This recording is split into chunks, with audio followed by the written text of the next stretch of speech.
Hi, in this video, we're going to take a look at how you can set private share expiration date on the Samsung Galaxy S21 series.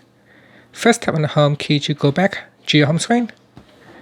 And on the home screen, swipe down at the top and tap on the settings icon. Next, go down and tap on biometrics and security. Then go down and tap on private share.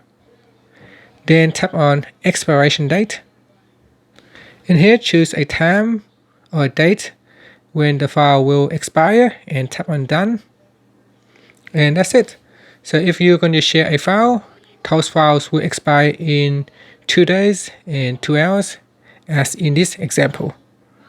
And that's it. Finally, you can tap on the home key to return to your home screen. Thank you for watching this video. Please subscribe to my channel for more videos.